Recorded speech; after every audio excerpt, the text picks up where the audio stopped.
노동자의 시각으로 현재 상황을 좀 되짚어보고 문제점도 확인하고 그다음에 오늘 토론회를 기점으로 해서 협약 위기를 대응하는 데 어떤 방안들이 있는지 논의하는 그런 좋은 자리가 됐으면 좋겠습니다. 먼저 소규모 산업 위기 관련해서 지역 상황 진단인데요. 대상 산업단지 상황을 간략하게 말씀드리겠습니다. 25년 회계 기준으로 해서 하나토탈 포함한 4개사 당기 순 손실은 보시는 바와 같이 대부분 5천억 원 이상을 나타내고 있습니다. 다만 26년 1분기에는 중동 전쟁 등의 여파로 제품가가 상승하였으나 재고된 원재료 등에 의해서 일시적으로 폐를 내고 있는 상황입니다. 그러나 재고 소진이 거의 지금 임박한 상태입니다. 그렇기 때문에 앞으로 대규모 손실이 발생할 것으로 예상이 되고 있습니다. 각 단위별로 구조조정 대응은 지금 어떻게 하고 있는지 간략하게 말씀을 드려보면 하나토탈 에너지스의 경우에는 SM11 공장의 경우 25년 12월에 영구 가동 정지에 들어갔습니다. 그리고 LLDP 공장이 26년 9월에 영구 가동 정지 예정이고요. 이번 중동 전쟁 여파로 해서 원료 수급 문제로 인해서 정영적 1공장이 21년 4월부터 약 3주간 가동 정지에 들어갈 예정입니다. 또한 지금 석유화기 관련해서 관리 사무직계들에 대해서 희망퇴직이 공고된 상태이며 롯데케미칼과 현대케미칼 외에 저희 LG화학과 토탈은 기초 유분송을 통합 운영하는 그런 협의가 지금 진행 중이다라는 말씀드리고요. LG화학의 경우에는 현재 지금 전 직원을 대상으로 희망퇴직 공고가 지금 시행되고 있는 상황이고요. 현재 신규 채용을 약 3년째 실시하지 않고 있습니다.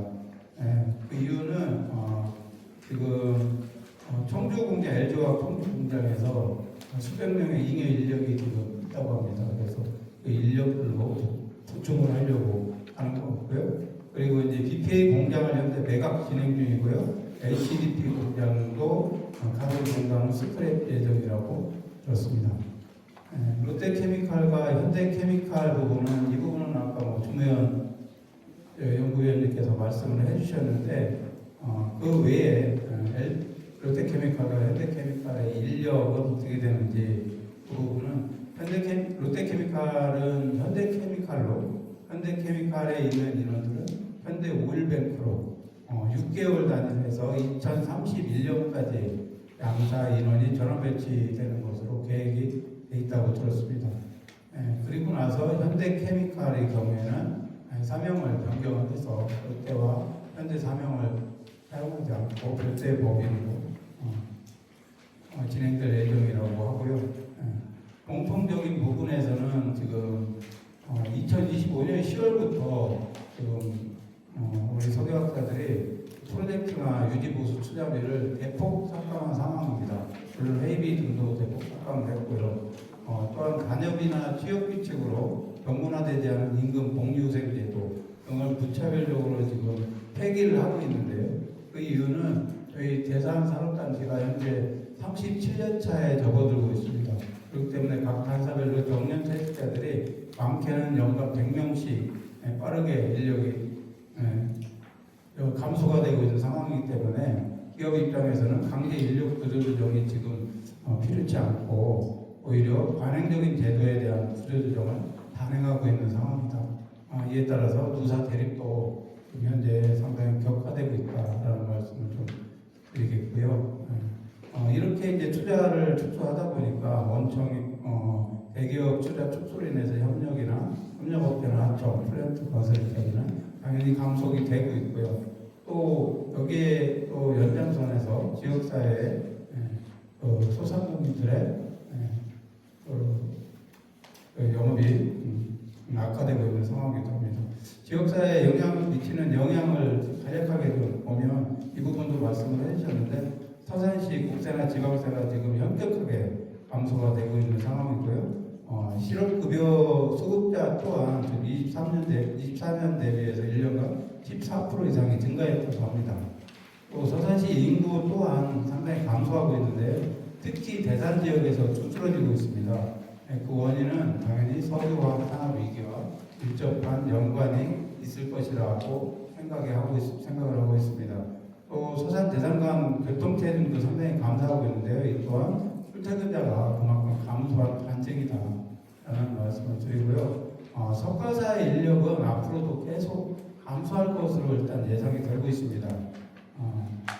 특히 그 중에 지금 중동 전쟁 관련해서 석유화학 시장에 지금 상당히 안 좋은 상황을 이어가고 있는데요. 이게 이제 계속 지속되면은 추가적인 구조조정도 불가피할 것이다라는 판단이고요.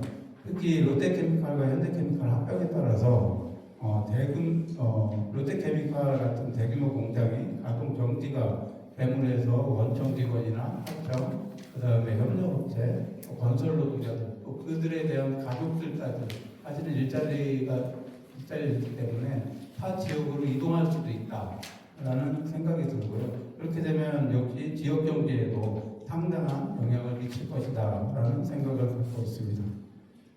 그렇다면 석유화학 산업 위기의 이제 원인은 무엇인가인데, 직접 원인은 이미 앞에서 좋은 말씀 많이 해주셔서 근본적인 원인만 세 가지 정도 제가 짚어보려고 합니다. 국내 석유화학 위기는 예견된 재앙인 것은 다 아실 겁니다. 이미 10년 전부터 예견이 된 상황이고요. 그럼에도 불구하고 정부에서 뭔가 산업 전환에 대한 선제적인 정책이 상당히 미비했다. 그리고 그런 정책이 없는 상황에서도 샤인 프로젝트 같은 것을 승인하면서 오히려 공급 과잉을 부추겼다라는 판단이고요. 또 충남 지역 또한 마찬가지로 지자체를 포함해서 대응이 미흡했다고 판단하고 있습니다. 그 이유는 25년 4월부터 노사민족 공동협의체를 구성하고 발빠르게 대응했던 여수 산단하고 비교를 했을 때 우리 충남 지역의 대처가 매우 미흡했음이 실제적으로 나타나고 있습니다. 세 번째로 특히 기업의 위기 대응 의지가 너무 없었다라는 생각을 하고 있습니다. 정부에서 말한 대로 스페셜리티 고부가 제품으로 전환을 해야 되는데 이 부분은 이미 10년 전부터 준비를 했어야 함에도 불구하고 이 투자에 매우 소극적이었고 오히려 그 기간에 단기 창출에만 몰두했다라는 생각을 갖고 있습니다. 그 결과가 아래 표에 보시는 바와 같이 우리가 예견돼 있던 2016년부터 단기 이익 창출 규모인데요. 살펴보시면 배당금의 총 합계가 9조 원이 넘는 것으로 보여집니다. 이렇다는 얘기는 석유화학 위기가 예견됐음에도 불구하고 기업들이 중국이나 중동의 설비 증설 그 기간에 누액 기회 수익으로 현금 배당을 실시해갔다. 그리고 지금 이렇게 위기가 닥쳤을 때 그 대주주들이 이익만 취했을 뿐 그 책임을 계열사에 전가하고 있고 또 그 계열사들이 구조조정을 단행함으로 해서 결과적으로는 우리 노동자와 지역사회가 직접 피해 당사자로 전락을 했다라는 생각을 가지고 있습니다. 그래서 결론적으로 이와 같이 지금 굉장히 상황이 어렵고 암울하게 진행이 가고 있습니다. 해서 그러면 이것을 어떻게 하면 좋을까라는 이제 저희 노동자의 시각으로 말씀을 드려보면 일단 정의로운 산업 전환이 필요한데 정의로운 산업 전환이 되려면 노동자와 지역사회가 배제되면 안 된다라는 측면에서 모든 정책과 대안에는 사람이 먼저 해야 한다. 노동자와 지역사회가 배제된 산업 전환은 결코 정의로울 수 없다라는 생각이고요. 그런 측면에서 우리 노동자와 지역사회가 포함된 노사민정 지역협의체가 반드시 활성화가 되어서 산업위기 극복을 위한 방안들을 함께 모색해야 되는데 지금 이렇게 암울하고 기약 없이 시간이 흘러왔는데 우리는 이제서야 협의체를 발족을 했습니다.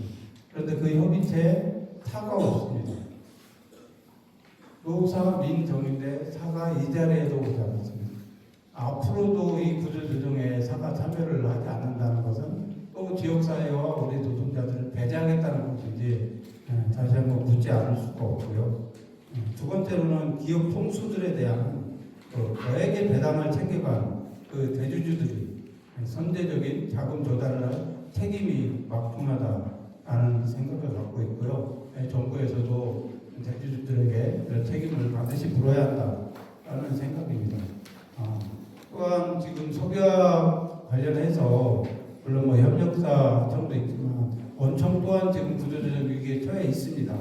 그래서 각 사별로 해서 구조조정을 기업들이 무분별하게 구조조정을 하지 못하도록 노사 간 고용안정 협약서를 반드시 사전에 작성을 해야 된다고 저는 생각을 하고 있고요. 그 외에도 몇 가지 있는데요. 산업용 전기료 감면 정책을 시행해야 된다고 판단을 하고 있고요. 그 내용은 보시는 바와 같이 여러 이유가 있습니다. 그리고 두 번째는 대산 일반 산업단지를 국가산업단지로 승격을 해야지만 그 각종 따라오는 인프라나 여러 가지 혜택들로 인해서 우리 대산 소비업 단지가 살아날 수 있지 않나라는 판단을 갖고 있고요. 마지막으로는 우리 에틸렌 공급량에 대한 수요, 그다음에 절감 이런 것들을 볼 때 우리 에탄 크래커가 상당히 중요한 상황입니다. 그런데 불구하고 우리 에탄을 크래커화하기 위해서 크래킹하기 위해서 도입을 해야 될 대산 항만에 대한 저반 실어라든지 저장 실들이 좀 매우 부족한 상황입니다. 그래서